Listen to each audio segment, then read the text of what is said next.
Happy last 6 minutes of Wednesday, March 22nd. Welcome to the Sci-Fi Center semi-overnighter. Probably going to be more like a Midnight Express tonight because I was running a little bit late, and I still have to watch Picard Season 3, Episode 6 tonight. I watched like the first 10 minutes of it, and then I had to go get the setup and everything. So, oops, let me make sure that the mic is working. Hold on.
Testing. All right, we'll know that one works.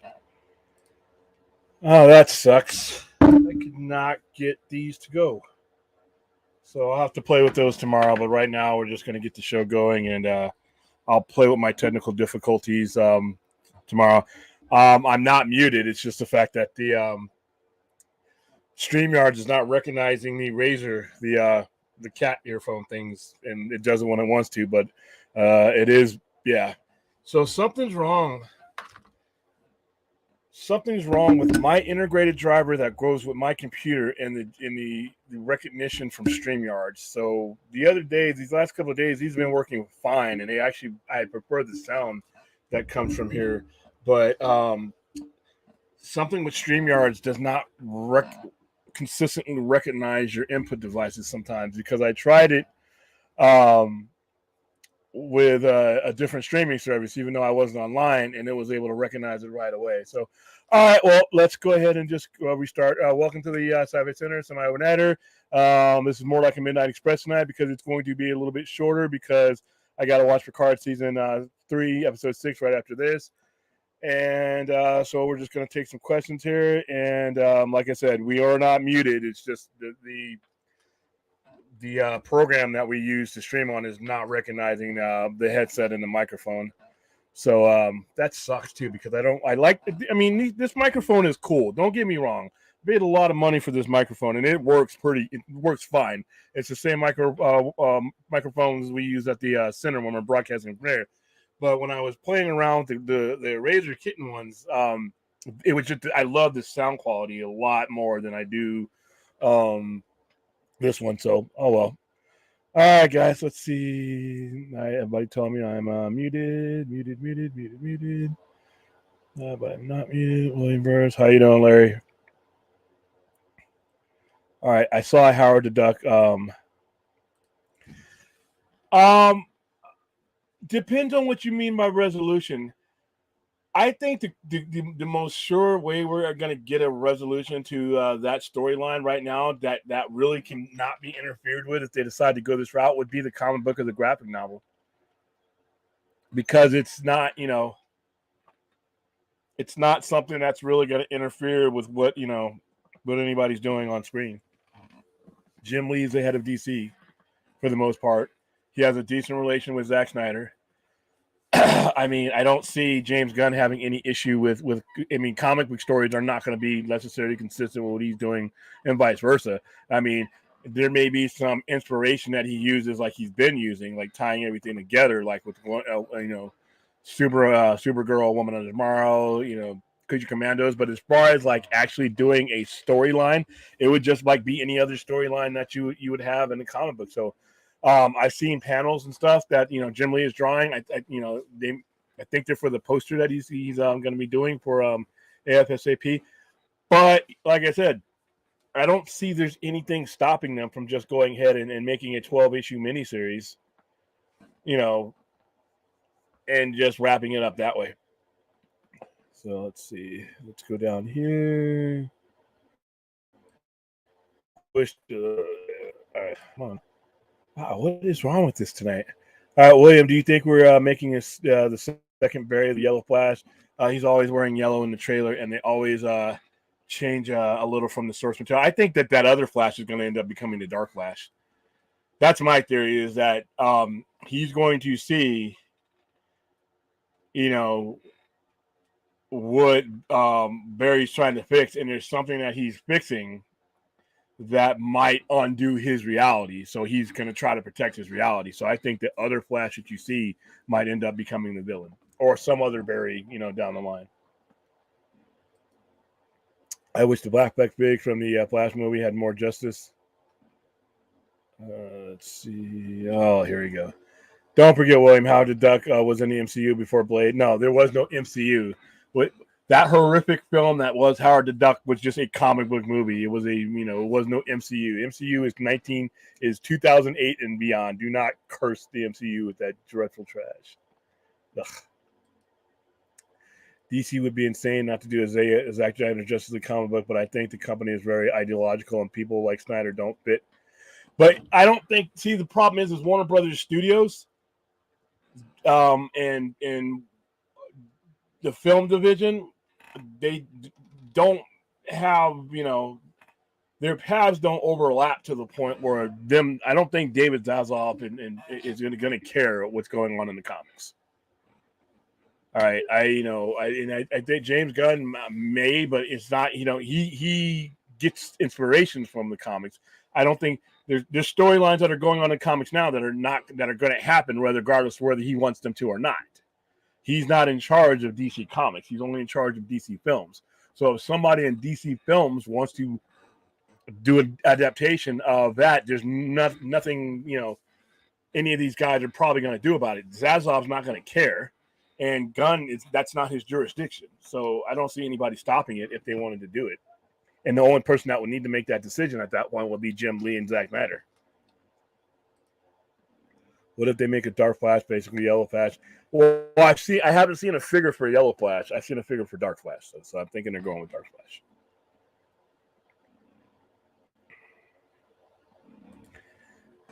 Yeah, that's not that Howard the Duck, though. The Howard the Duck that you saw in Guardians of the Galaxy is not the joke one from 1986. I would love to see it get animated. I mean, be honest with you. I mean, any resolution at this point, because be honest with you, there's just been a lot of scar tissue when it comes to DC films, and you're seeing it now. You're seeing films that that are being released 5-6 years after the initial mistakes were made, still suffering because of those mistakes. I don't know when that's going to stop. Be honest with you, and to be completely honest with you, those odds that the 40% odds that I think that James Gunn has successfully pulling this stuff off within the time that he has get lower all the time when you have the kind of mess that's going on with Zachary Levi and, the hit pieces and stuff with The Rock and bringing things like that up. You know, it doesn't matter if he wasn't involved with it. He is assuming the mantle amidst all this, and some of the decisions that Warner Brothers Discovery has made haven't been that great. They haven't done themselves any favor with the way they've handled this. So right now, I would take a resolution any way I can so that I can pretty much distance myself from a lot of this and watch it come together and make a decision in 2 years whether I even want to be watching this stuff or not. Because to be honest with you, 2 years is a long time. There's if you want to kill momentum, just go ahead and add 24 months to anything.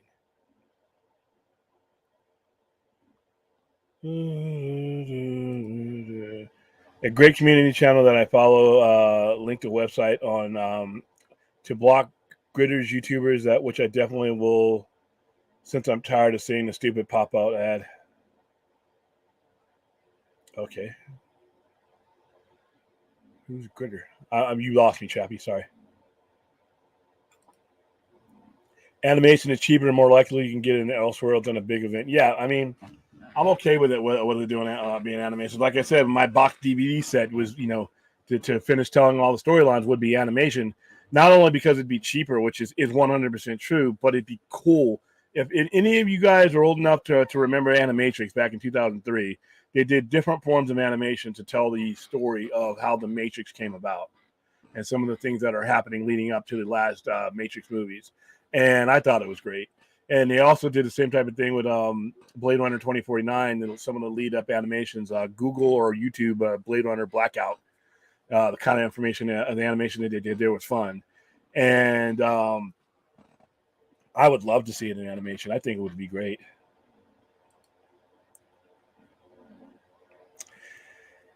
He came up with the DC Bible. I don't think he had envisioned hiring James Gunn at that point. I think he was so early on in the game. I think he had a traditional plan with traditional studio heads like the ones that were in place before James Gunn got in. And I think that once I think it may have been even Howlin' Horn that recommended James Gunn to at least try that out. And once he heard that plan, he went with that. So a lot of the stuff that David Zaslav came in with changed once he committed to James Gunn, because he's not the kind of guy that once he commits to somebody, he likes to give that to them, and that's it. He moves everybody out of the way. In this case, I don't know if it was the best idea, simply because it was just too disruptive. And not just disruptive for the stuff that we want to be wrapped up. It's sort of disruptive to James Gunn in general. Majority of the conversation that's happening around James Gunn has nothing to do with the content James Gunn can produce. All right. Not only that, it's just too much time in between what is perceived to be basically a road to nowhere and even the remote beginnings of what he did. People say, well, two years is not a lot. Yes, it is. 2 years is a long time when you've been through 9 years of just whatever, Okay, good point. DC drama is probably more interesting than the movies. Can't wait to see what happens. It's really not. It's really not. It's actually damaging. It's actually damaging, and what it does is bit by bit, day by day, hour by hour, all these poor decisions, these poor personnel moves, and all these things that have happened, they erode the product. It's like adding weight onto something you want to fly again. Eventually, you're going to add so much weight, whatever it is never going to get off the ground. And if it does get off the ground, it's going to be a muted takeoff. And that's my concern. I mean, whatever ideas James Gunn has, I think people think you can proceed without having to address what has come before. I've heard every YouTuber, I've heard every Move On knucklehead, every one of those guys live in some imaginary fairy tale world where you can just go ahead and start over all the time. All right. This isn't Harry Potterville. This isn't a magician's show. You can blink all you want and open your eyes and think you're going to be in a new place. You look around you, the stuff that you fucked up is still there. And the stuff that Warner Brothers has messed up is still there. Until they resolve it, we're always going to have these issues with Shazam. It's always going to have these issues with Black Adam. Blue Beetle's next. Right? All you have to do, you want to blame. You can't really point the finger at anybody. It's the structure that you have yet to address that is your problem. You can switch out the names and add another name and take out another name and put one else in. Change the title of the movie. It doesn't matter. Until you address the problems and resolve what has come before, nobody is going to have faith that you can do anything else. Nobody has any reason right now to believe that anything coming in 2024, 2025 is going to be any different than what they've seen, or that they're even going to like it. And a lot of that is based on what we've been through. But we get people that say, well, we let it go, move on, move on to what and from what? All right. YouTube doesn't add brain cells to you. If you're a dummy, you're just a dummy in front of a camera sometimes. I can tell you that personally. All right. Mentioning words like reboot and doing this and DCU is dead and saying stupid shit on your blogs or your streams doesn't make you smarter, and it doesn't make the situation better. At the end of the day, you see the reality of what's happening. All right. Warner Brothers is paying the price, and the people who are busting their ass to make these movies are paying the price because nobody wants to deal with unscrewing the situation that has been screwed up. Everybody wants to just wipe the slate clean and move on. But all you're really doing is moving old furniture around. It's still the same house, still the same furniture. Until you fix that, you were going to have the same problem. And whatever you think is going to be new is going to be covered in the same shit that you didn't want to deal with from the old. So that's all Warner Brothers and DC Films is right now, is just running from their past instead of resolving it. And it's going to be the same thing over and over again, in my opinion. So, William, as a hypothetical, what would you consider erasing the Snyderverse with the upcoming stuff? I don't know, to be honest with you. It's really impossible to erase anything. Because let's say James Gunn erases it. He retcons it, does whatever he wants. Okay, so James Gunn's movies don't draw money. So he gets fired. Somebody else comes in and says, you know what? I liked what was going before. I'm bringing it back. It's a 2-second telephone call. It's an email that'll take a minute to send to change it all. I don't know what he's going to do. I don't know whether I would hope that he would integrate some of the better aspects of it and move forward with those. But it's, once again, I have to pose this question once the Flash is done. Once the Flash is done and we do the math on the Flash and see what it works, then you're gonna have to go, because if you go erasing everything in the Flash, and the Flash turns out to be something that's a blockbuster and people connect with the IPs that are in it, you're stuck in a situation that you have to backtrack. Or if you go strongly with what you're about to do, that may or may not be drastically different than what people love in the Flash, you're going to get that backlash. This is why reboots and things like them are stupid. This is why I wish they would have waited until the Flash was released and stopped delaying the Flash. I wish they would have gone ahead and put out the Flash, and see, and then evaluate what where they wanted to go next. So yeah, it's a mess. I will take anything. I will take claymation. I will take. I hate all the Lego movies. Sorry, guys, I hate them.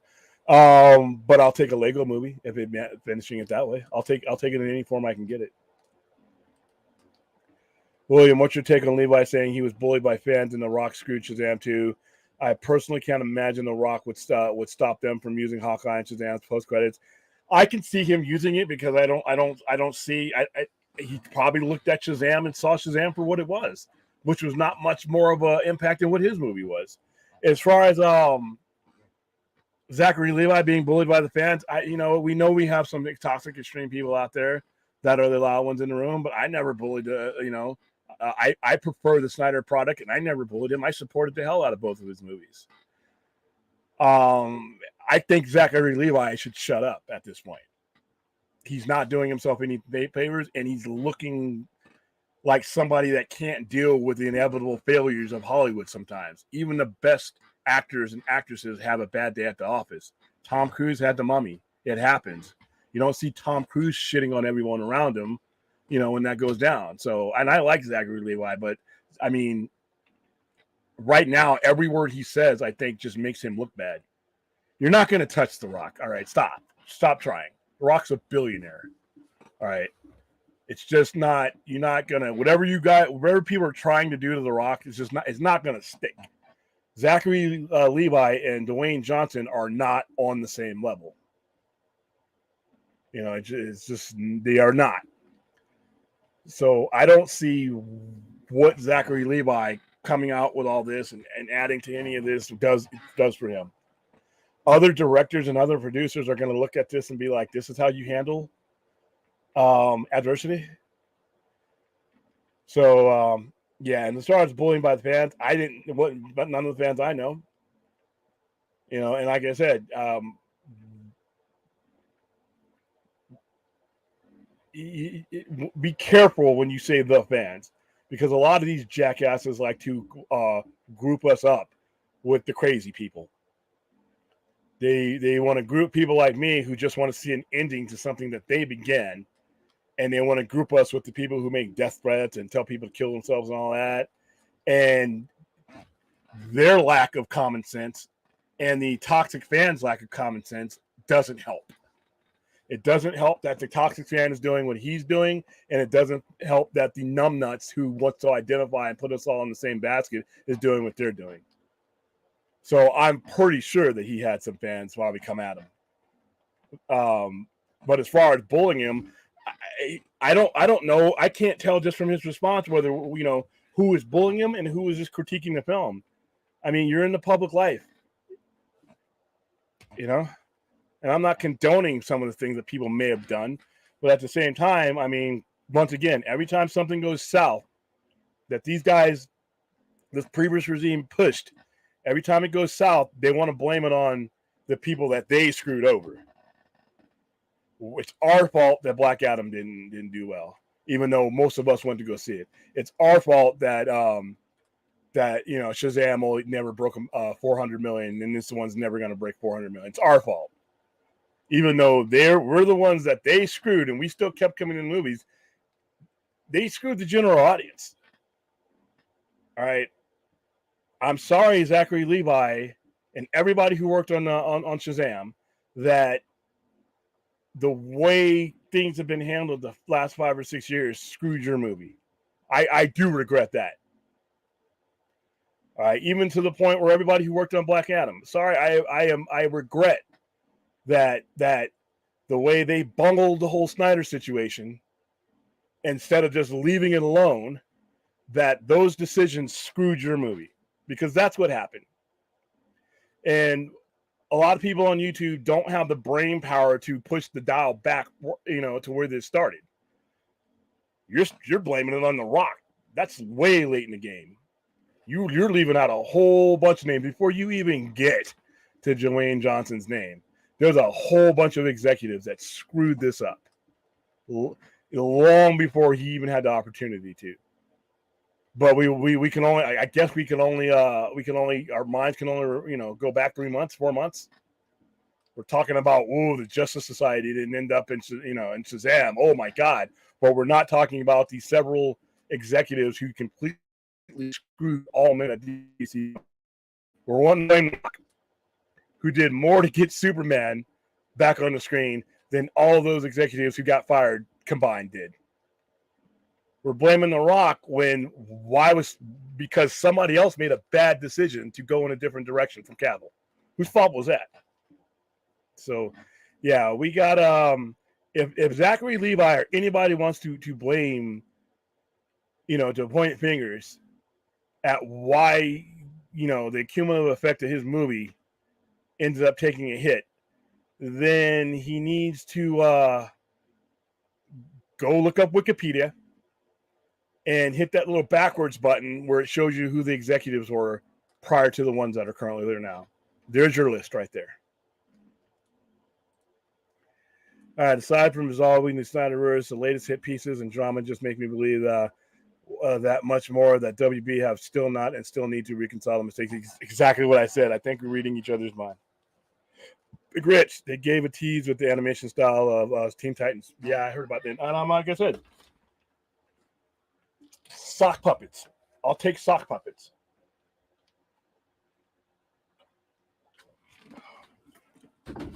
All I want was an ending. And like I said, I know there are some people who conduct themselves in a manner that is not appropriate, but the majority of us just wanted an ending, and we'll take it any way you can give it to us. And yeah, some of us do get defensive when some of you dipshits out there group us in with the same percentage of crazy people that are in every fandom. Star Wars, Star Trek, doesn't matter what it is. All right. You group us all in there, and that's not productive at all. I just wanted an ending. You sold me on this beginning and never followed through. So I'm the asshole? No. Teen Titans released their trailers for the series finale today. Nobody covered it. Nobody ever covered Teen Titans, and it lasted 4 years. Nobody not covering Titans didn't stop it from lasting a lot longer than it ever had any business lasting. You got to realize that Titans, if we're talking about Titans, was supposed to be for a streaming service that had no budget. It was supposed to be for DC Universe. It was not supposed to be on HBO Max. It was not supposed to be on any of these things. It was something to get you to subscribe. That and Doom Patrol. Well, the only purpose was to get you to subscribe to DC Universe. But when they combined it and merged it and with HBO Max, that's when you started getting other different things. But that's a success story. Doom Patrol, all these ones that were literally shows that were given no real budget, lasted 4 years. So and nobody covered Titans from day one. And it didn't matter. It lasted 4 years. It's gonna get more time than a lot of series I love even more. Got 4 years on a streaming service that doesn't even exist anymore. That's how impressive what Titans pulled off. The streaming service that birthed it doesn't even exist anymore. That's hilarious. I thought Gunn and Pete were making the Bible. Their slate, their Bible. He had mentioned the Bible before those two got hired, but I guess that transferred over to them. The Bible is unnecessary unless they're doing a series of movies, 3 movies a year. It wouldn't qualify as such attention to detail. And they really need to have 3 movies a year out because that's the frequency that people connect with.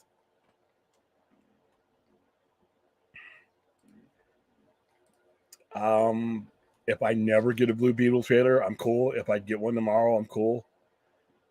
Blue Beetle is just one of those things that reminds me of where their priorities were. All right. I've gotten so many second-tier characters that are just being thrown out there, but I have to fight claw, tooth, and nail to get the main money makers out there. Why was everybody so happy for a 2-minute cameo of Cavill? Because we were starved for Superman for so long. But I got Blue Beetle. I got Peacemaker. I got Polka Dot Man. So if Blue Beetle comes out, and let's say Blue Beetle is a great movie, but it suffers the same fate as Shazam and Black Adam. If you think people don't know who Shazam and Black Adam are, about a quarter of those people are going to know who Blue Beetle is. And I'm not talking about us. I'm not talking about the Geekosphere. I'm talking about the backbone of the financial engine that is movies. All right, if you think you struggled with Black Adam and the 2 Shazam movies, here's another one that's a good chance that it's going to struggle. But the only reason we're going forward is because it's not connected to anything, and he can basically throw it into his new salad. But as far as its upfront money, I mean, this was something that was made for HBO Max, if I can remember correctly. So, you know what? They can bring Cavill back after they establish a new universe of Superman. They merge New 52 with Classic. They could. And he might do all this. And in Gunn's defense, we just don't know what he's going to do. It's just like right now, all I have is a very long gap in between when we find out and him going back and forth with people on Twitter. And And then the movies that are coming out basically having the rug pulled from under them because of the way the situations were handled. Yeah, so I like Levi's portrayal of Shazam, but he's not doing himself any favors with the pure. Yeah, and I love his portrayal of Shazam. I like Zachary. I don't have anything against Zachary Levi, but I just think what he's doing right now is petty. It's not something a 42-year-old man that's been in the business for a while does. This is something a 14-year-old does when he gets cut from the varsity team and he has to sit on the JV bench. Larry, William, you're saying Keaton in The Flash is just for nostalgia, but I beg to differ. I think he's our first time seeing a version of Batman who was grounded but is now in the metahumans. Is a metahumans. That Keaton's Batman was not grounded. I mean, even for 1989, I never felt that Keaton was grounded. And I do think it is for nostalgia, which is fine. If you do nostalgia right, it works. But what my thing was before that trailer at Super Bowl, everybody was like, the only reason people are seeing it is because Keaton's Batman. I'm like, I hope that's not true, because if you're throwing your dice in on a fossilized Batman from 3 decades ago, I don't like your chances for success. But having seen the trailer, I'm like, okay, I'm down with this. This is good. He seems to be a balancing factor. The movie is still about the Flash. But I don't think anything Tim Burton has ever done has been grounded. But it's all a different point of view, I guess. Well, Levi should shut the hell up. He really needs to stop. He's got other stuff that doesn't have anything to do with the movies. Is some of his views are not as everybody has the right to have views. He's a tax-paying American citizen, but you might want to time it a little bit differently before your movie comes out, little guy. I mean, come on. William, that's what I hate too. I feel like Levi was eluding all the Snyder fans like us, but he really meant fire gun crowd. And like I said, I'm against the fire gun crowd because of what are you firing him for? He hasn't really done anything. I can't be angry at him. He didn't hire himself. Someone else hired him and set him on this path. If you have an issue with James Gunn being head of DC Studios, you have an issue with David Zaslav. He made the decision. Tom from Midnight Edge said it was because he was posting pro-gun stuff. So I assume it was a fire gun crowd. I mean, he's an actor angling for a job, and the guy that's the head of the studios is probably will be the one to give him one. So I could understand that from a business angle. All right, Zach doing the shirt and poster designs with Jim Lee is pretty awesome, and a pretty great endorsement from within DC itself for Zach's movies. Like I said, and Jim Lee runs DC right now, DC Comics. So give me a 12-issue miniseries. Let it become a legendary thing that everybody buys and goes up in price, and let's make it historic. And then somebody can be like, you know what, just like all these other popular comic books that people have adapted, let's go ahead and adapt that. I mean, give us something somewhere, you know what I mean?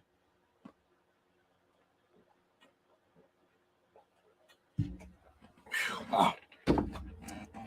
All right. You can read Levi's post and see how he wants to go forward with Gunn so hard. He caught flack because he opened his dumb mouth and now the Snyder Cut and said the Snyder Cut. And yeah, he hasn't been the best as far as strategically speaking. And him wanting a future with Gunn, that's fine with me. But on the backdrop of the other stuff he said, it's not a good look, man. It's not a good look. Where's your publicist at? You could also tell that from his cringe Gucci tweet that, oh yeah, we're all Gucci, whether he's in the DCU or not. Yeah.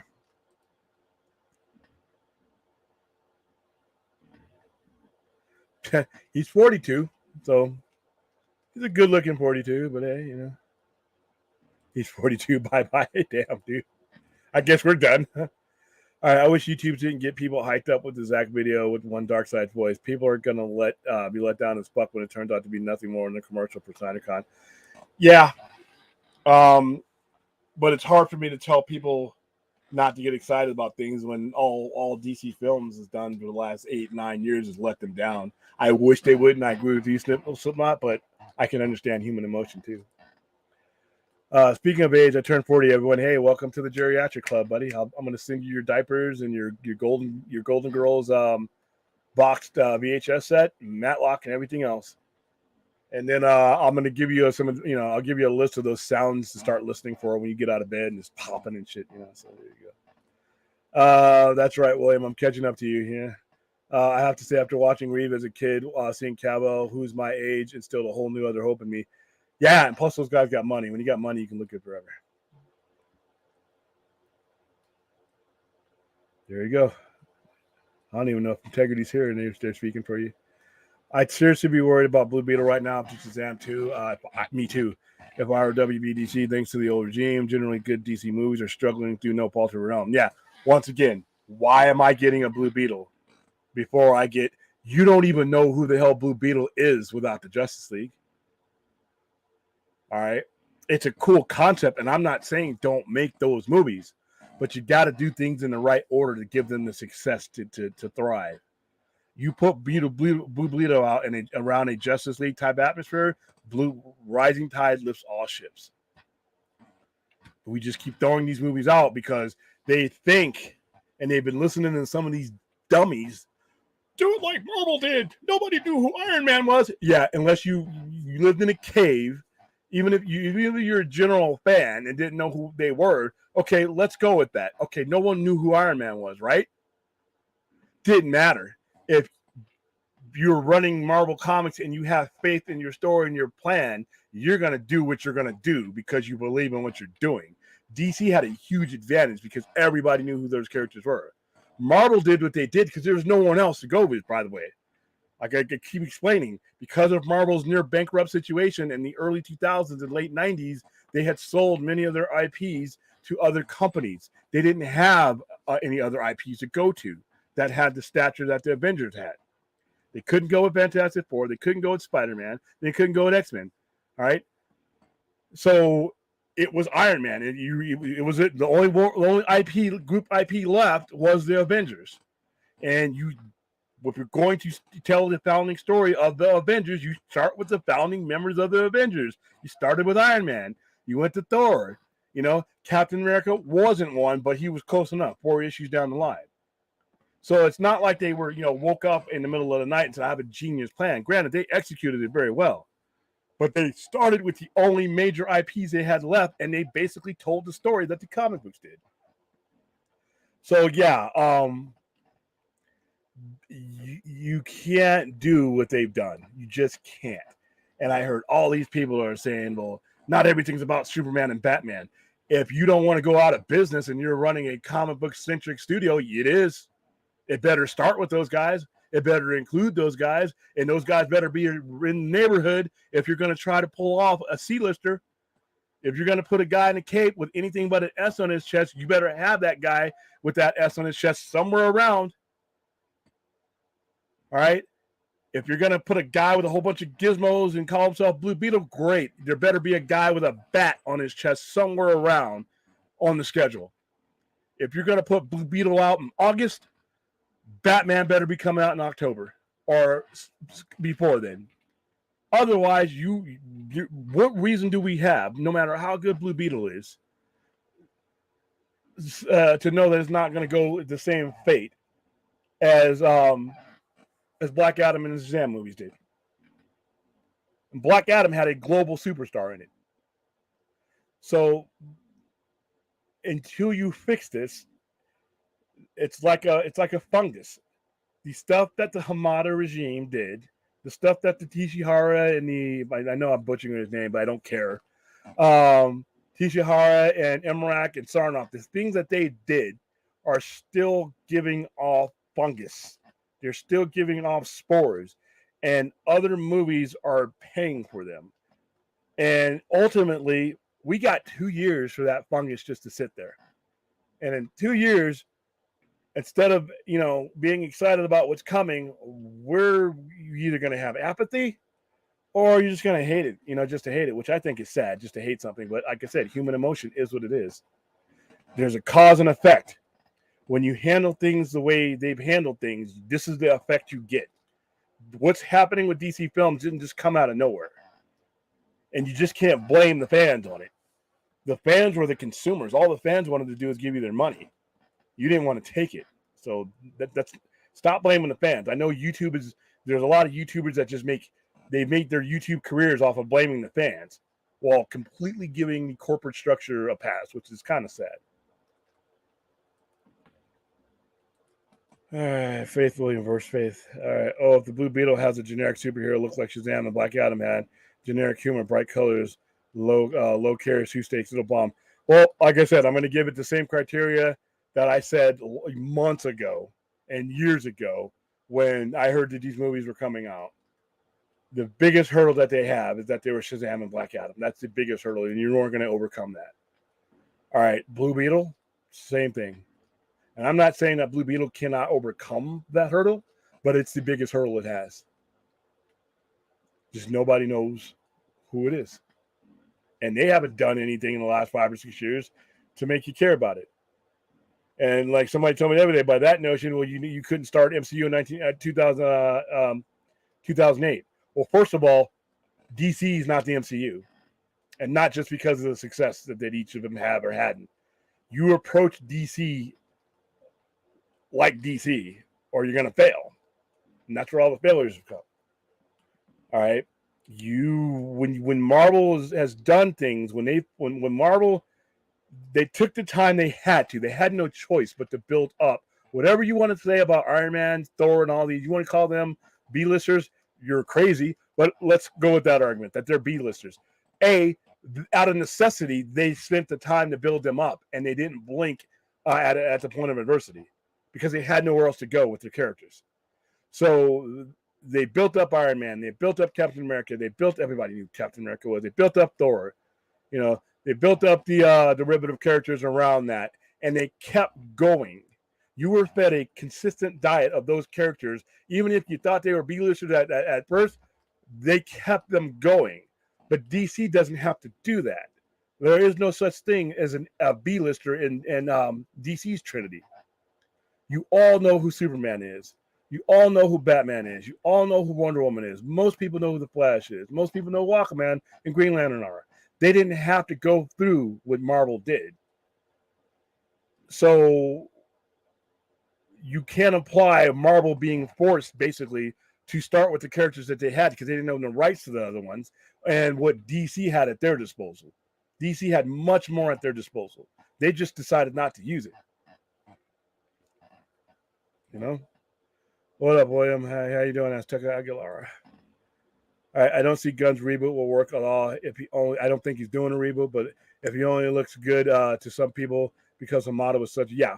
Well, yeah, and that is true because the old regime was a disaster. That anything was better than that. Even on the worst day of this new regime, it's better than that disaster. So you are right there. I just mean he never left Gotham before. That desert fight is obviously out of Gotham, and there's superhumans in this world for the first time. I get that Burton wasn't grounded like Batman. I get what you're saying. It's not a singular universe like it was before. By grounded, I guess you're saying because it wasn't interactive with other, shared universe. That's fine. That's fair. Well, Gunn did hire himself as director for Superman, as mentioned by the trades. Well, that once you have Gunn in there and he's going to embark on this, there's no other person that should be directing Superman or writing Superman or producing Superman. That's all on him. If you're going to be the man, then he's got to be the man, and this is the most important project that he's going to do. Why you would be derelict in your duty if you handed that on to someone else. All right, but if Pattinson is grounded and separate from metahuman stuff, the other Batman, whether it's Batfleck, Keaton, or the new DCU Batman, should the jail Batman, he should be the jail world-saving version. Yeah, listen. There's a market for all of these. There's a market for the Pattinson, There's a market for the Batfleck. There's a market for different Batman. People say that it'll be too confusing. Yeah, if you're a fucking dummy, it's not that hard, and we have 85 years of these characters. My dad's preference of Batman is going to be different than mine. My preference is going to be different than the millennials. You got people whose first introduction to Batman was a damn cartoon. Their version of Batman is going to be different. So you have, if you're going to make the money, then you should be willing to cater to multiple demographics and multiple generations. Otherwise, you're always going to piss somebody off anyway, so you're always going to lose. All right, Zack Justice League 2 and 3, or Batman versus Dresser in graphic novel form would sell like crazy. I think the Justice League 2 and 3 would sell like crazy. Especially if you got a whole bunch of people, and man, can you imagine the variant covers for that? The variant cover for Zack Snyder's Justice League, the DC, the Justice League cover that came out that had nothing to do with the comic that was inside, sold like hotcakes. So can you imagine Jim Lee doing covers, Todd McFarlane doing covers, Will Sportation? I mean, all these guys, doing covers, variants, and each one doing different artwork. I mean, you would, Mike Deodato. There's a lot of that, and I think that would help reinvigorate the comic book industry.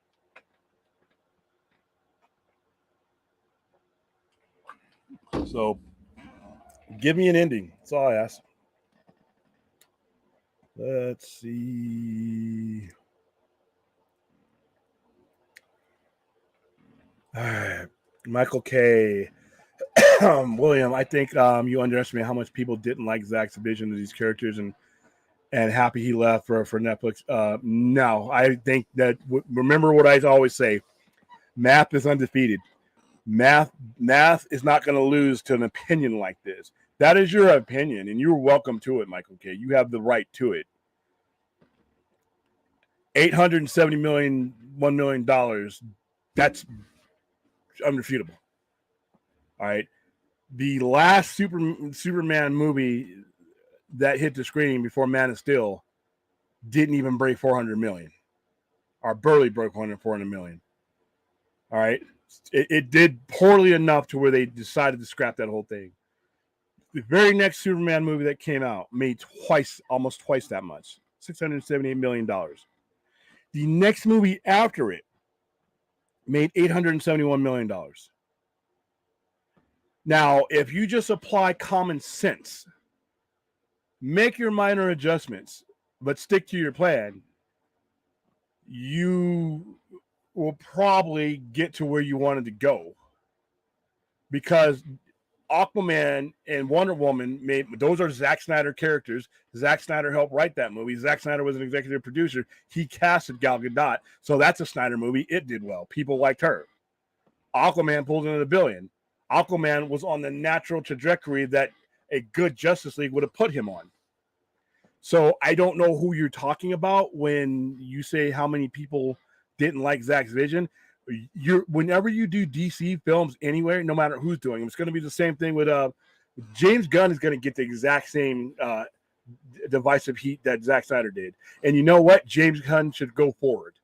Because when you're dealing with IPs that are 8.5 decades old, you are always going to have one half of the fandom that doesn't want it or like it, and the other half that does. You go with the math. All right. When you have two sides, you pick the winning one. You pick the one that's giving you the money. You do what you can to move towards the people who don't like it, but you have to come to the reality that math is undefeated. All right. Your seeds are growing, and the people who continue to give you their money and escalating levels, that's who you stick with. The people who made all your money from these movies, that you say, didn't like them, they were there. They're still there. All right. They are still buying the physical media. They're still supporting all these movies everywhere they go. I think a lot of people underestimate the actual fan base that does like Snyder's movies. I think the people who don't like them are the louder ones, because most people, when you like something, you watch it and you enjoy it. But the other half, if you don't like something, the human tendency is to shit in your diaper and let everybody around you know that you don't like something. So the perception that, there wasn't a lot of people that liked Snyder's content, I think comes from the fact that the people who didn't like it ran their mouths louder than the people who enjoyed it. And as far as him being happy and doing his own IP, great, wonderful. That doesn't mean I have to stop wanting him to be a part of what I was led into. He can go anywhere he wants to and do IP. And by the way, guys, if you're not into Rebel Moon, and you don't care about Rebel Moon, I do, for a whole lot of reasons. It is not a federal crime. And no one should try to make you feel like crap if that's not what you're into. If you bought into what Zack Snyder is as far as in your eyes, because you are a comic book nerd and that's how you want your movies to be, there's nothing wrong with you. People say, well, if you're not supporting Rebel Moon, then you're this and you're that. Go fuck yourself. Each individual has an individual decision on what they're going to support and why they're going to support it. Me, personally, I like Activision, period. And I like the influence that are going into Rebel Moon. I'm going to support it. I'm going to recommend that other people support it. But I'll be damned if I sit back and watch people knock on other people because they may or may not be interested in Rebel Moon. Just because it's done by the same director of the comic book movies that they like. If you're a comic book movie fan and that is what you want, no, that's what you want. That is your preference. I'm an overall science fiction horror geek. Everything I've seen from Rebel Moon is got me drawn in. I'm in. I am in. I'm ready to go pay to see it anywhere it goes. I'm ready to buy the t-shirts. I'm ready to buy the toys. And it's influenced by Kurosawa, in my opinion, that's from what I can see, which is a whole nother inspiration. But if you don't, I keep hearing people, say, well, why aren't you supporting him on Netflix? If that's not your jam, then you don't have to. If the story that Rebel Moon looks like isn't the kind of story that you're into, you don't have to. I'm going to. But I'm not going to knock somebody else and say to them, well, you only care about his comic book stuff. So that's maybe the first movies you ever saw from Zack Snyder were comic book movies. Maybe the first 3 or 4 movies that you saw from him were comic book movies. And that's your preference. So I would say 100% Rebel Moon looks awesome. I liked Army of the Dead. I liked all the stuff that went around it.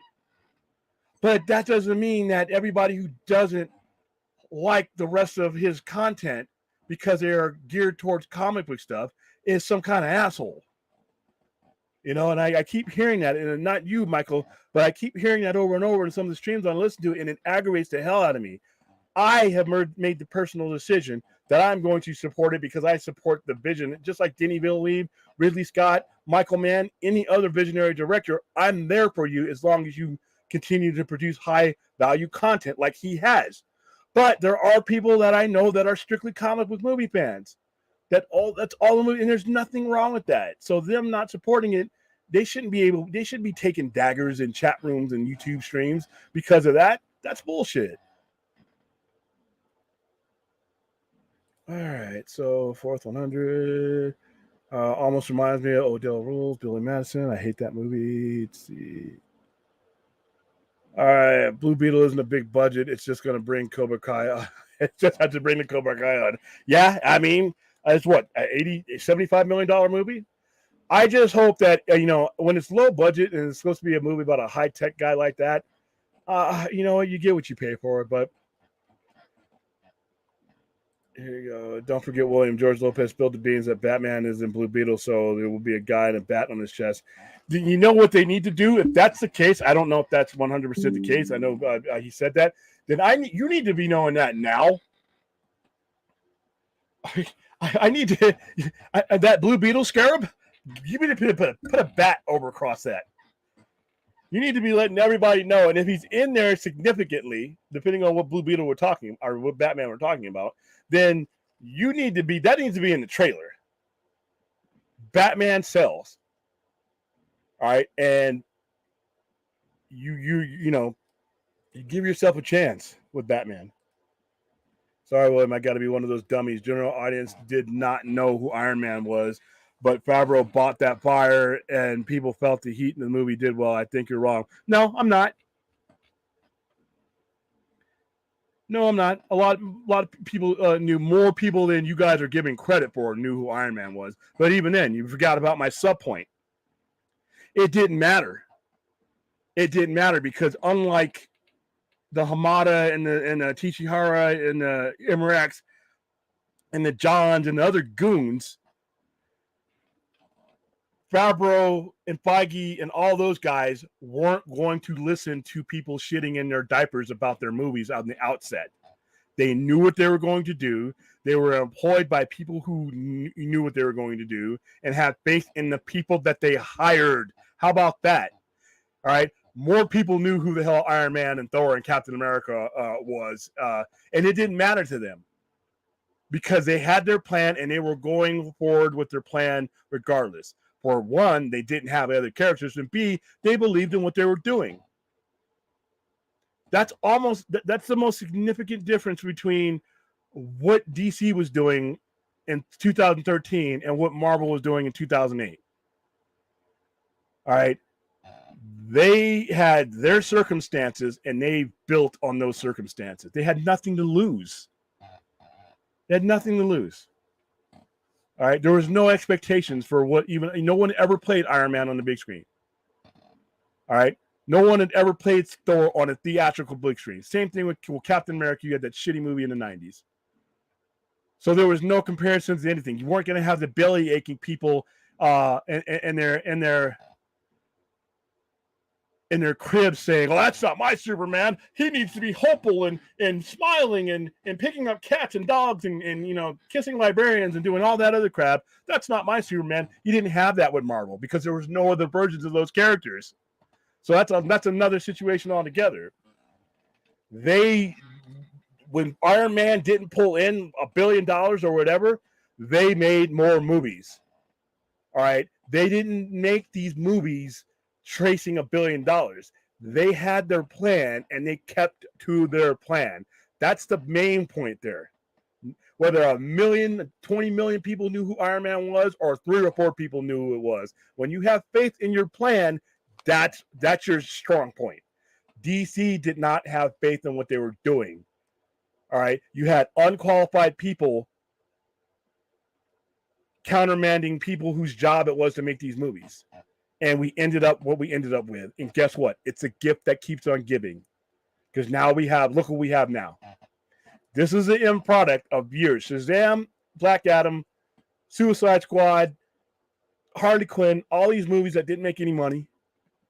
It's a byproduct of how you treated your product. If you didn't have faith in your product, why should the fans have faith in their product? Marvel had faith in their product. Fanboys whined and shit all over their pants the first 4 or 5 years of that. They didn't listen to that. Thor Dark World came out, it blew. They didn't listen to that. They kept going. They made minor adjustments. But they didn't do a wholesale destruction of their product because a group of fans said, this isn't blah, blah, blah. And that's what DC should have done. DC blew up their entire plan based on a good majority of people who were never going to even see their movies. So, yeah.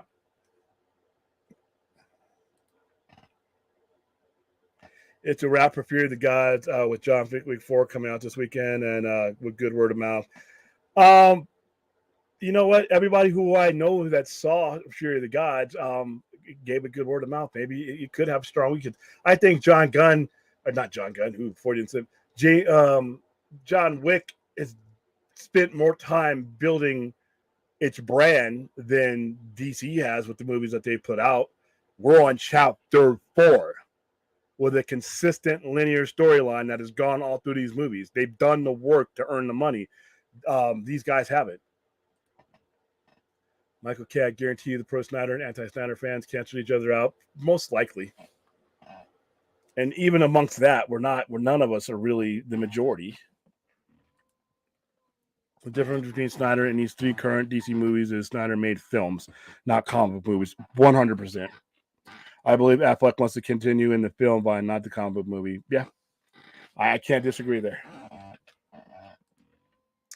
RDJ was perfect casting, and Lightning in a Bottle was the perfect time and somebody in his to embody Tony Stark. Yeah, and like I said, unlike with Henry Cavill, you didn't have people, pissing and moaning about other Supermen because there was no other Iron Man. Marvel got Spider-Man in the MCU the moment he was available. He actually wasn't. Well, he wasn't really available. They just made a drug deal with what's her face, Pascal, and that was well into the MCU becoming a phenomenon. That tells you right there that Marvel knew that they needed their heaviest hitter. But even still, Jr. Avengers came out in 2012, and the Avengers movies before Spider-Man came out all pulled in lots of money. They've always wanted him back, but they did just fine. I mean, he didn't show up until Captain America Civil War, the third leg in a Captain America trilogy. So they were doing fine without him. I think they always wanted him back. It may be important, but but they were able to do it with what they had, which I thought was kind of amazing. But that's what happens when you believe in your product. Seems like WB purposely puts his name in between Scream 6 and John Wick 4. They just want to roll them up and get them done and move on to Guns Vision ASAP. I don't know about that one because you still spent money marketing this movie. You would still want to see a return on it, but then why even release it? You were better off not even releasing them and just putting them on HBO Max, because by the time you get done with it, you may end up losing money on Shazam. Not a lot, but it's not going to be great. Let's see.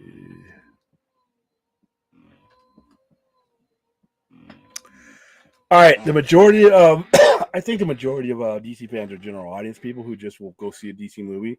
The majority of the hardcore fans, I think, is roughly around us. But I think I don't think we're monolithic like that. I think there's just a lot. I know a lot of people who watch and enjoy all of Snyder's movies, but they're not on the internet or anything like that. They just enjoy the movies, and then that's what they want to see more of. And when that is absent, they just stay away. I think it's pretty telling that Affleck specifically said he's not interested in Gunn's DCU. He didn't say he was done with superhero stuff. You know what? And like I said, people say stuff in the moment, and at that moment, they are telling 100% truth. But things change, situations change, and words change. Martin, I didn't really know RJD at the time of watching Iron Man trailer. Just hooked me. Shazam and Black Adam should have took notes. No, Shazam and Black Adam should have took notes by not existing. All right, and Robert Downer Jr. was still very well known. I mean, even with his issues, Chaplin. I mean, you're talking about an Academy Award nominated actor who had been in prior to his issues, been in some big hits, and he was available because of his issues, but people still knew who he was, and But once you started out, you also started out, like I said, in an era. I feel sorry for the next person who plays Iron Man. That's where you're going to have the issues. Next person who plays Captain America or Steve Rogers. That's where you're going to have the issues. But no, Shazam and Black Adam, there were no notes to take from what Iron Man did because their characters didn't need movies. Their characters didn't justify movies. If you're telling a founding Avengers story, then you must go with the founding Avengers. Iron Man is the founding Avenger. So the only note that they should take was the fact that, okay, you stick with your heavy guns. You stick with the heaviest guns that you have at your disposal. Marvel dealt the heaviest ammo that they had, the most high-tier characters that they had under their control. DC, by making Shazam and Black Adam, did not. So the only notes to be taken there is don't make movies. And when you say B-lister or C-lister, within your company, within the characters that you have at your disposal, Iron Man would have been is a A-lister within the characters that they have at their disposal at the time. With the characters that DC had at their disposal at the time, Shazam and Black Adam aren't even on the list. They're not getting in the club. It's like WB owns sports cars and luxury vehicles in their garage, and they choose to keep driving the Kia Soul. Yep. Well, because they did something stupid with the Ferrari, and they don't want to go back to it. So, all right, let's see. All right, let's see. Please, where's the deal there? Yeah, there's just so much diversity in DC. I just want, and the sad part about it with Gunn is, I think he is the guy. I think he is the guy to pull this off. If I can't have Zack Snyder. But the road to getting to anything he's going to do is just so damaged. Like I always say, wrecked runways lead to crash planes, and we got a wrecked runway here. So I hope it gets fixed to the point where, because it's just going to waste a lot of people's time. All right. I'm going to wrap this up because we've gone about over an hour, and I'm starting to answer the same questions here. I hear people saying they won't continue the Snyderverse just because the fandom is being negative. I can't believe that. If anything, they should want to appease them if they're really important. If that's the reason why they're not continuing it, then you deserve to be fired from your position. If that is the reason why you are not continuing any particular storyline, any particular branch, I don't care if it's Star Wars, Star Trek, DC, Marvel, if that is the reason why you are not proceeding with something, then you deserve to be terminated. You deserve to be locked out of your office, and you deserve to be replaced. That is not a business reason to not do or do anything. You don't do anything like this for any specific fan base. You don't not do anything for any specific fan base, good or bad. You do things for the cohesiveness of your product. That is first and foremost. If you are going to not do something because your feelings got hurt by some fan, then you need to get into a different line of work that does not deal with the public and does not deal with fans. Because when you're dealing in entertainment, that's part of the gig. And while I do not condone some of the stupid stuff that certain people do and going too far, that is not, you're a grown man and grown woman if you're in that corner office. You need to be able to take that and move on. All right. You need to be able to look past the diaper crapper and look to the majority of us who have just wanted to give you our money. So, yeah, I don't think that there's anybody, if you're running a studio or anything that has to do with dollars events, you probably should have enough data in front of you besides that to be able to make an informed decision going forward. And if you're making them based on some portion of the fandom being negative, all right, there's an example out there of a franchise that paid a heavy price for being that stupid, and that's Star Trek. All right, old Trek fan did nothing but shit on anything new Trek for 12 years, and it kept Star Trek off of any type of TV. All right, it wasn't until Star Trek Discovery and old Trek fans shit on that show. It wasn't, and it was successful anyway. It wasn't until Star Trek Discovery, with all of its flaws, broke through and was successful that we were able to get several Star Trek shows greenlit. Strange New Worlds. I keep seeing people use Strange New Worlds as a weapon against Discovery. Like, this is what Trek really is. And I'm like, you're a Nimrod, or because without Star Trek Discovery, you have no Strange New Worlds. You have no Star Trek Picard. You have no Section 31. You have no Lower Decks. You don't have any of those things unless Star Trek Discovery breaks through. But for 12 years, from 2004 to 2016, 2005, 2016, 2017, actually, you had people, everybody who wanted to look at the DC, the Star Trek product just didn't want to deal with the crazy fans. So the moderate fans, the majority of us who enjoy Star Trek, were left without Star Trek for 12 years, and it set back the franchise. Now, we're fixing stuff now, but you don't make stupid-ass decisions based on a certain particular part of fandom, one way or the other. You don't make, I want to see all the Snyder stuff, but you don't make your decision based on just me. You make it based on what the general audience is going to do, because they are the backbone of any endeavor that you're going to do. So I hope this is not true, but you know what? I've seen dumber things. All right, you can deny all fandoms with a multiverse story. You will never unite them necessarily, but you will get the most out of your fandom if you do these things. And be honest with you, most people are full of crap when they say, "Oh, I'm never going to watch that Batman. This is mine. I'm going to watch this one right here." You're going to watch it, all right? You know, I watched Trek that I said I wasn't going to watch. I watched it because it's on, and I'm a Trek fan. And I once I ran through my preferred Trek, then I want to watch. You know, okay, this is interesting. So the people who didn't watch the Batman initially, it's on HBO Max. They'll watch it. So yeah.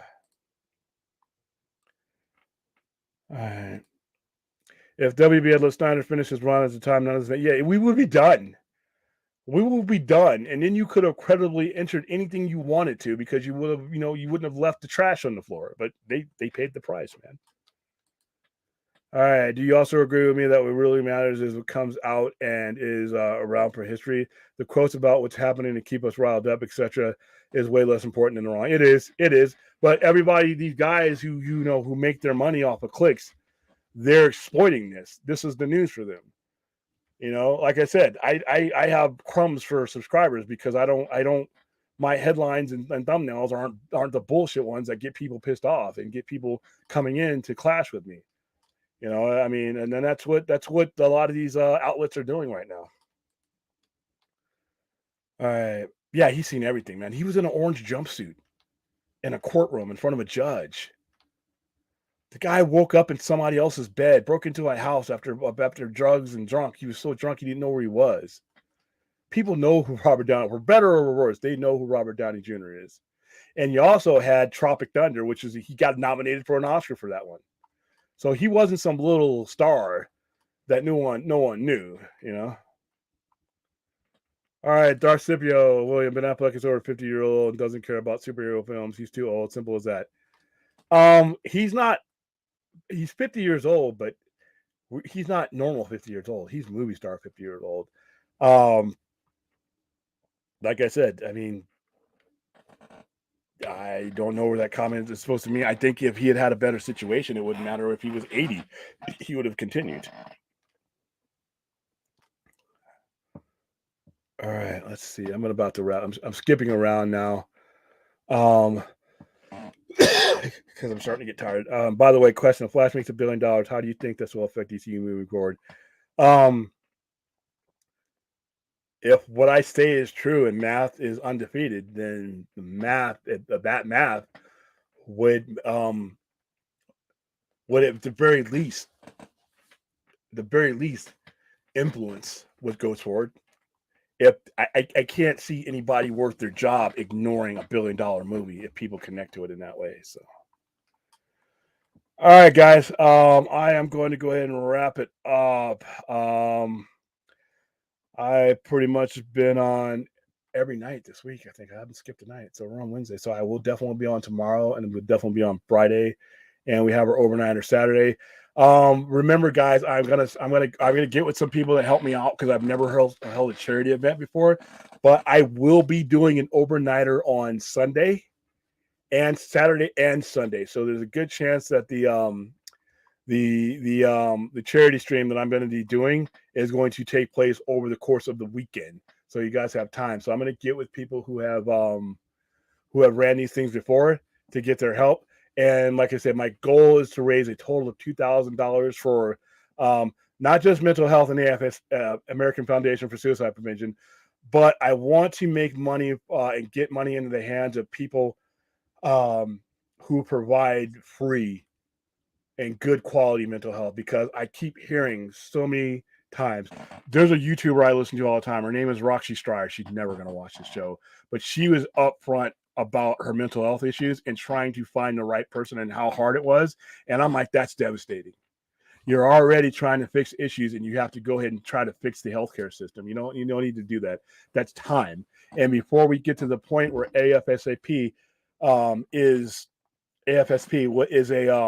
a factor, I would like to attack the problem somewhere here as well. Let's attack it from both angles. So I want to try to raise $2,000 over the weekend, over Friday, Saturday, and Sunday. And I want to make the links, and the links go directly to those charities. So they don't go to me. I'm not going to be, on a waterbed, flipping your dollar bills around or $100 bills around. It's whatever we do is going to go directly to those charities. So I put on, some things maybe to entice you. If we break that goal, I have a Wonder Woman costume. I'll wear it on the stream, or I will suffer through watching a group watch with Howard the Duck, one of the worst, if not the worst movie ever made. Definitely the worst comic movie ever made. I will endure that pain if we can raise money for a good cause.